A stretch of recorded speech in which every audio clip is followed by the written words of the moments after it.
The Google Pixel 9a has been generating buzz lately, and a recently surfaced image hints that its design may remain largely unchanged from its predecessor.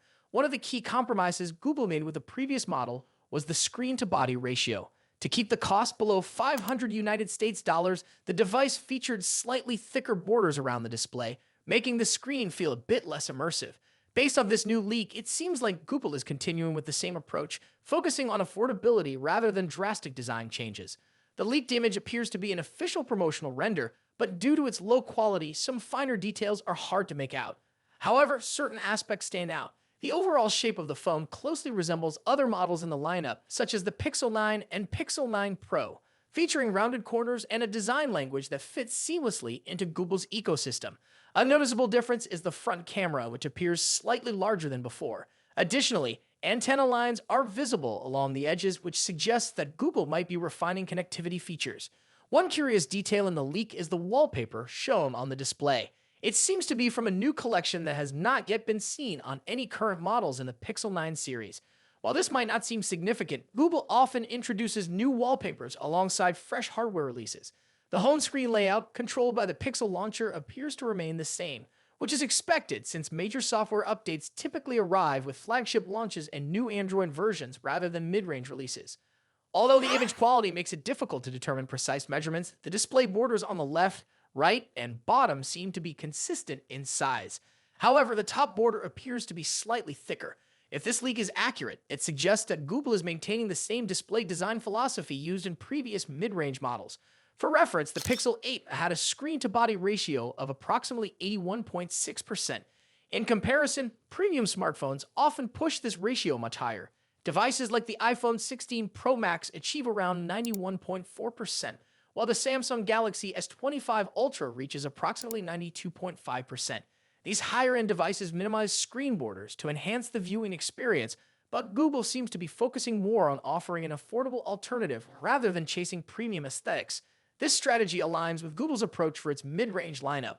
The Pixel A series has always been about delivering strong performance and software support at a reasonable price.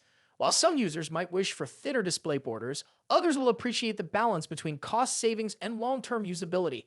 The Pixel series is known for its excellent camera quality, clean software experience, and timely updates, which are often more valuable to buyers in this price range than a bezel-less design. Google's decision to stick with this formula is not surprising.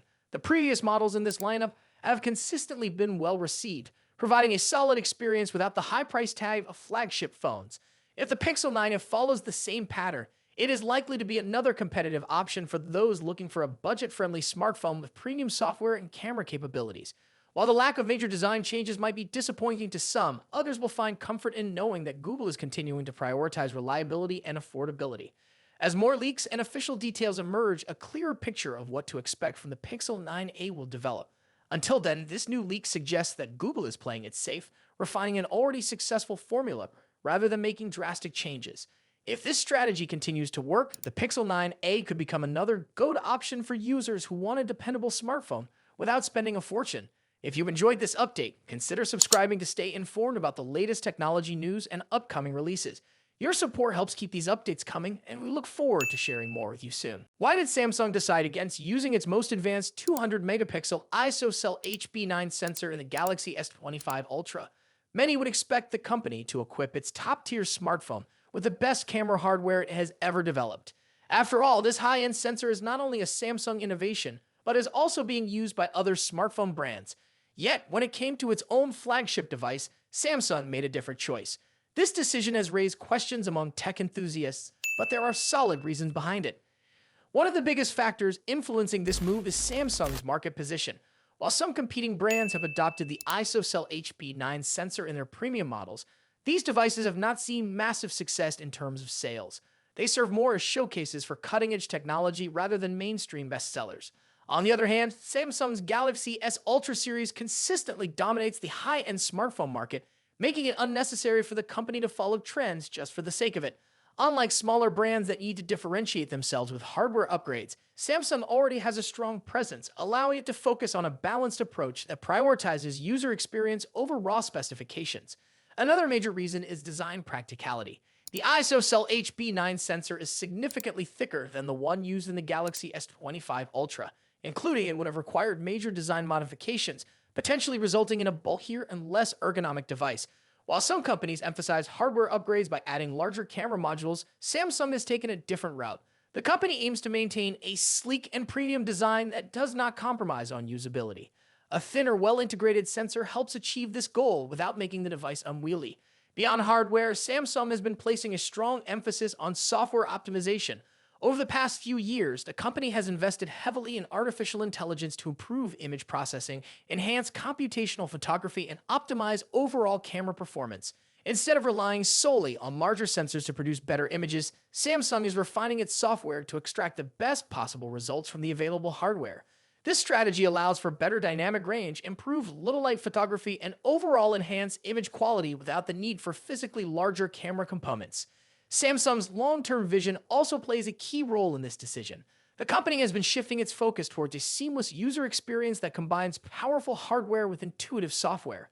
By ensuring that its flagship devices remain balanced in terms of performance, design, and usability, Samsung avoids the pitfall of adding features that may not significantly improve the real-world user experience.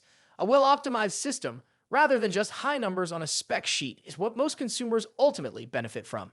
That does not mean Samsung is ignoring innovation. The company continues to experiment with advanced camera technologies and may introduce the ISOCELL HP9 sensor in future models or special editions. Devices like the Galaxy Z Fold Special Edition have demonstrated Samsung's willingness to test new features in select markets before incorporating them into mainstream products. There are also rumors about the Galaxy S25 Edge, which could potentially introduce different hardware configurations.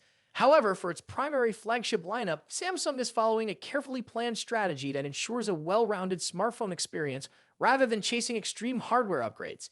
If you found this video insightful, make sure to like and subscribe for more updates on the latest in smartphone technology.